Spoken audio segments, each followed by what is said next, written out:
घने श्मशान वन के बीच एक प्राचीन वृक्ष पर उल्टा लटका था बेताल, जो हर बार राजा विक्रम को नई पहेली सुनाकर परखता था। परंतु राजा विक्रमादित्य निडर थे। वे हर बार श्मशान वन में पहुंचते और बेताल को अपने कंधे पर उठाकर ले जाने का प्रयास करते। राजा विक्रम बिना भय के उस प्राचीन वृक्ष पर चढ़े और अपनी दृढ़ शक्ति से बेताल को पकड़ लिया। राजा विक्रम ने बेताल को अपने कंधे पर उठाया और चुपचाप श्मशान वन से निकल पड़े। लेकिन वे जानते थे, बेताल इतनी आसानी से हार मानने वाला नहीं था। राजन, समय काटने के लिए मैं तुम्हें एक विचित्र कथा सुनाता हूं। बहुत समय पहले धर्मपुर नामक राज्य में एक महान और समृद्ध राजा राज्य करता था। उसका राज्य वैभव, शांति और धर्म के लिए दूर दूर तक प्रसिद्ध था। राजा ने धर्मपुर में एक अत्यंत भव्य मंदिर बनवाया था। उसकी सुंदरता इतनी अद्भुत थी कि जो भी उसे देखता मंत्रमुग्ध हो जाता। एक दिन एक सुंदर युवक यात्रा करते हुए धर्मपुर पहुंचा। जैसे ही उसकी नजर उस भव्य नगर पर पड़ी, वह विस्मित रह गया। जब उसने उस भव्य मंदिर को देखा तो उसकी आंखें आश्चर्य से फैल गईं। ऐसा दिव्य मंदिर उसने पहले कभी नहीं देखा था। लेकिन तभी मंदिर की सीढ़ियों पर खड़ी एक सुंदर युवती पर उसकी नजर पड़ी और उसी क्षण वह उसे अपना हृदय दे बैठा। और आश्चर्य की बात यह थी, उस युवती ने भी उसे देखकर मुस्कुरा दिया, मानो दोनों के हृदय एक ही क्षण में एक दूसरे को पहचान गए हों। हे मां, यदि यह कन्या मेरी जीवन संगिनी बन जाए तो मेरा जीवन सफल हो जाएगा। उधर उस युवती ने भी देवी से वही प्रार्थना की। हे मां, यदि यही युवक मेरा जीवन साथी बने तो मैं स्वयं को धन्य समझूंगी। देवी की कृपा से दोनों की मनोकामना पूर्ण हुई। कुछ ही समय बाद उनका विवाह धूमधाम से संपन्न हुआ। विवाह के बाद दोनों का जीवन प्रेम और सुख से भर गया। दिन शांति से बीतने लगे और उनका प्रेम और भी गहरा होता गया। कुछ समय बाद वह युवक अपनी पत्नी और अपने प्रिय मित्र के साथ फिर से धर्मपुर लौटा।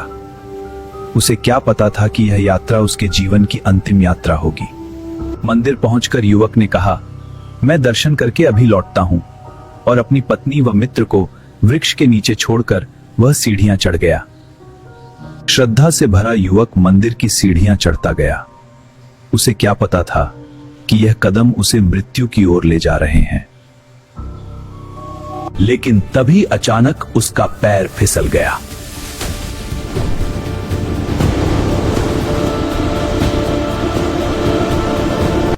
वह सीढ़ियों से गिर पड़ा और वहीं उसने अपने प्राण त्याग दिए। काफी देर बीत जाने पर मित्र को चिंता हुई। वह युवक को खोजने मंदिर की सीढ़ियां चढ़ने लगा। जैसे ही उसने अपने प्रिय मित्र को निश्चल पड़ा देखा, उसका हृदय टूट गया।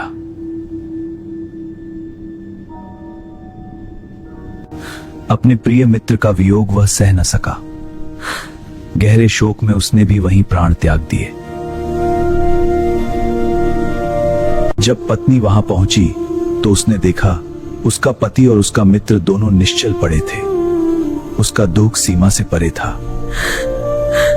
वह फूट फूट कर रोने लगी। उसकी करुण पुकार मंदिर की दीवारों से टकराकर चारों ओर गूंज उठी। उसकी करुण पुकार सुनकर स्वयं देवी प्रकट हुई।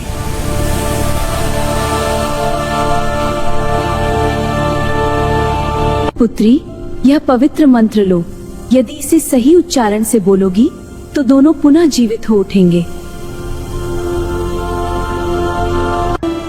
कंपित स्वर में उसने मंत्र का उच्चारण किया, परंतु घबराहट में उससे एक भूल हो गई।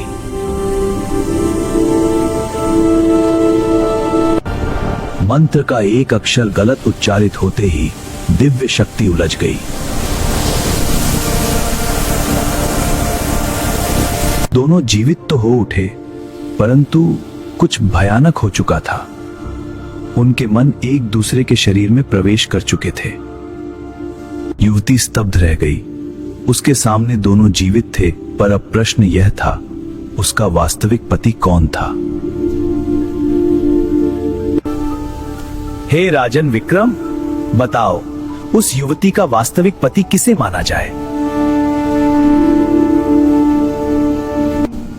राजा विक्रम क्षण भर के लिए गहरे विचार में डूब गए। यह प्रश्न साधारण नहीं था। और तभी राजा विक्रम को उत्तर सूझ गया। राजा विक्रम बोले, जिस शरीर में पति का मन और स्मृति है, वही उसका वास्तविक पति है, क्योंकि मनुष्य की पहचान उसके शरीर से नहीं, उसके मन से होती है। युवती ने समझ लिया, वास्तविक पति वही है जिसमें उसके पति का मन और स्मृति विद्यमान है। इसलिए उसने मित्र के शरीर में बसे अपने पति को स्वीकार किया। राजन विक्रम, तुमने फिर सही उत्तर दिया। और इतना कहकर बेताल जोर से हंसा, फिर पल भर में राजा विक्रम के कंधे से उड़कर वापस उसी वृक्ष पर जा लटका। राजा विक्रम पूरी शक्ति से बेताल के पीछे दौड़े, पर बेताल फिर उनकी पकड़ से दूर निकल गया। क्या राजा विक्रम उसे पकड़ पाएंगे? जानने के लिए अगली कथा अवश्य देखें।